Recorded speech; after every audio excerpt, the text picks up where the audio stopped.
YouTube, what is up? It's AD with US Squads. I hope you're having an amazing day.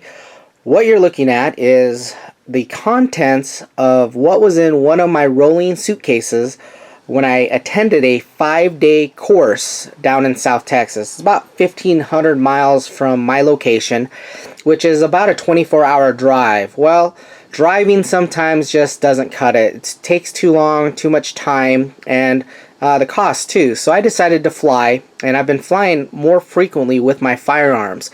So this video is going to cover basically some key points on how to travel with firearms, what to look for, and this is going to be a video that relates to my situation depending on the airline, depending on the state you're traveling to, depending on what you're carrying. In particular, if you're carrying Form 4 items like a suppressor or a short barrel rifle, you just want to keep in mind there are different restrictions and different circumstances. So this isn't this video doesn't cover all those topics. It's going to cover my situation and how I just flew from Utah to Texas. And so I just wanted to cover what I was able to transport safely and without breaking any laws or causing any problems. So as you can see, in one suitcase we have a bunch of stuff. We have a Geisley backpack, SOG knife, Atlas bipod, ear protection, Maxpedition dump pouch, med kit, rifles only slings. My buddy Derek King made these really awesome rear bags right there, medium-sized rear bag, bullet binders, and 400 empty fired brass casings. And this is actually 10 pounds, 440 rounds of brass that I transported home in my carry-on luggage because I didn't want to ship the brass casings back. I'll cover that topic in a second and be a little bit more specific on what I mean by that. That was suitcase number one. Suitcase number two was the large Pelican case I have here, which housed a lot of my equipment. I'm actually going to open that up and show you what's inside, give you some tips on how to travel with that. So first things first, ammunition. Let's talk about ammunition. Ammunition is a little tricky. Okay, I'll give you an example of Southwest Airlines.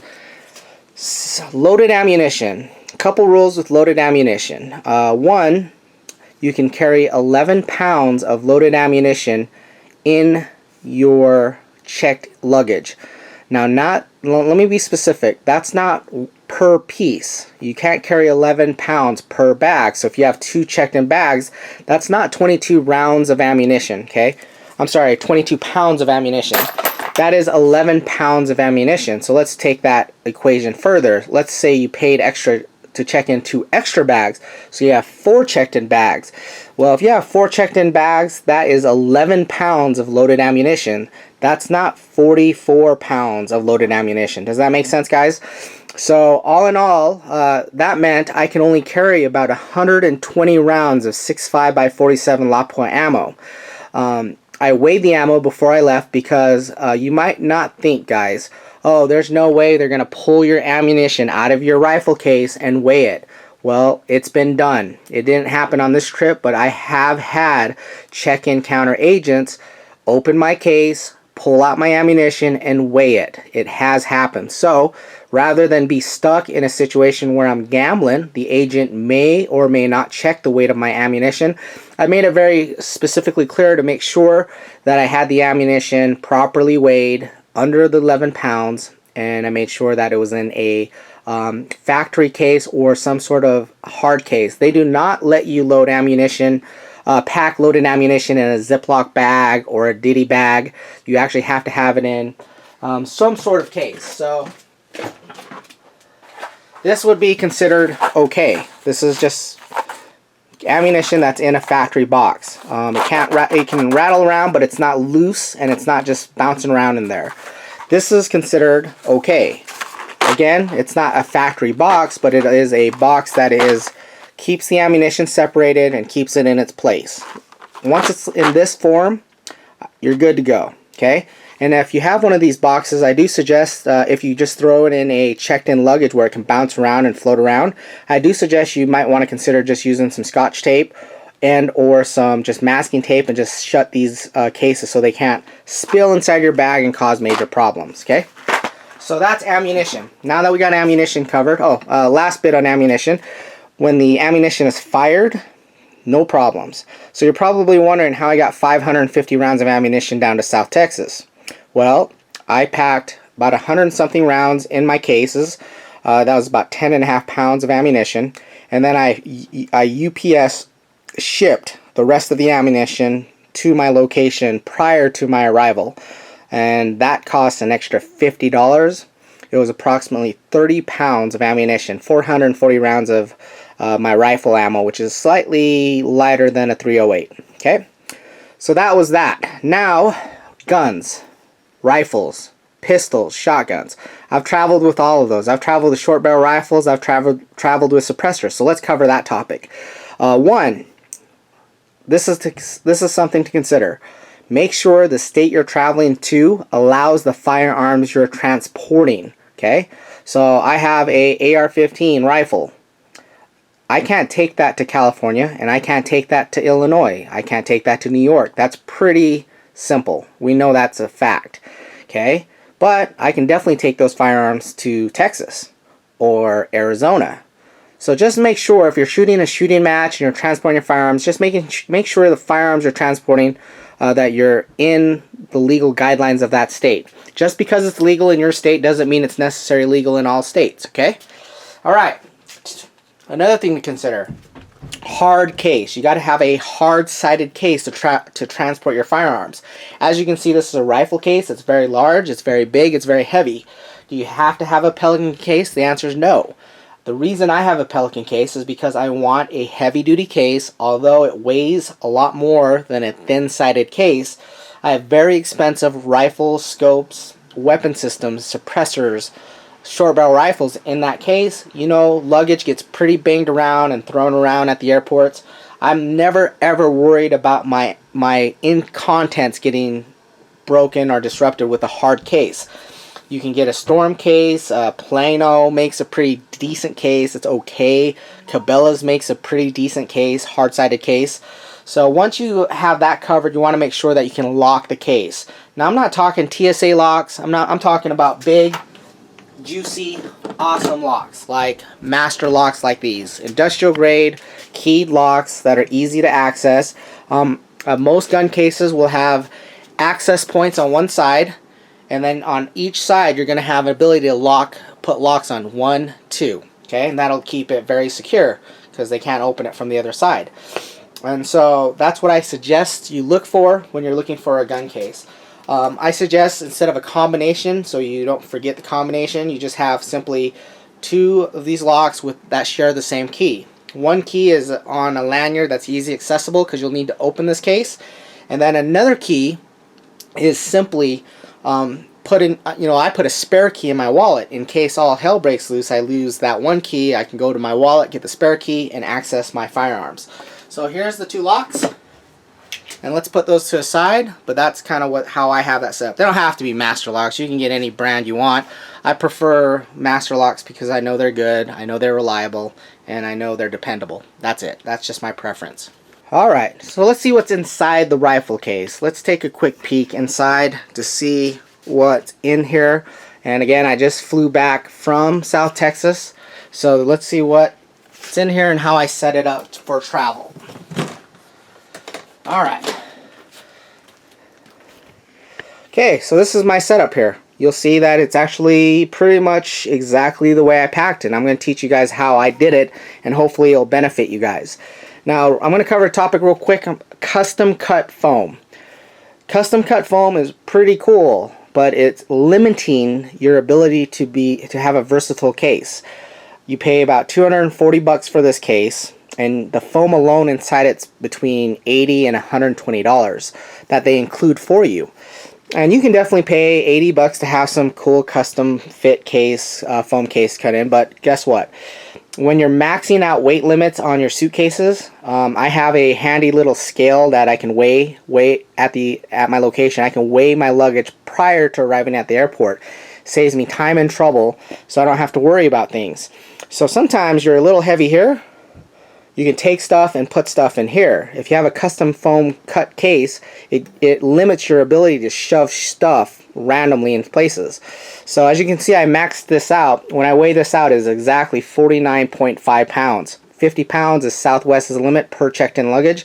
Anything over that, they get a little squirmy. Okay, so let's talk about what I got in here. Cleaning rod, 10 round AI mag, 5 round AI mag, 20 rounds of loaded ammunition, a tab gear small rear bag, torque kit, tool kit, life proof case for my phone in case the weather gets stupid, Glock 17, 20, 40 rounds of 6.5 ammo, and that's pretty much it. Rifle scope, and beneath that small bag, that rear bag, is my bolt, and I use the compression of that small bag to keep up the bolt from, because it's so small, it's much smaller.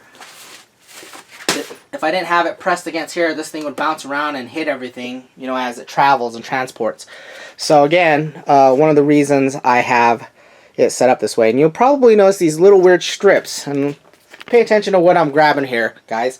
See this weird looking foam right here? Okay, all this is I went to the Army surplus store and got a sleeping mat that's kind of like high density foam. Not very heavy. Maybe a little over 1/4 inch thick, and I cut in about 2 1/4 inch height or width, so when I lay it down it actually compresses and forms to my case.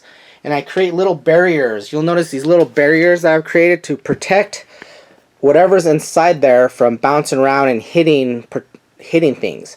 So that protects the Glock from banging against the metal rifle stock. This protects my scope from getting banged with whatever, because you know scope's pretty spendy. See, I create a little barrier to protect things, and then I use components to put in between there, so that are softer, so if it bounces around it's not going to damage anything that's in my case. So that's kind of a tidbit and trick you might want to implement also when packing your case efficiently. And so that's pretty much it, guys. That's how I'm set up. I'm trying to think if I missed any topics here. Oh, I did miss a few topics. Okay, so let's talk about suppressors. As you can see, I actually have a suppressor there that I transported with no problems. And again, back to make sure you have a copy of your paperwork, your Form 4 paperwork for your suppressor. If you travel with your suppressor, make sure that the state you're arriving at and staying at allows suppressors. If not, you're going to get yourself into trouble.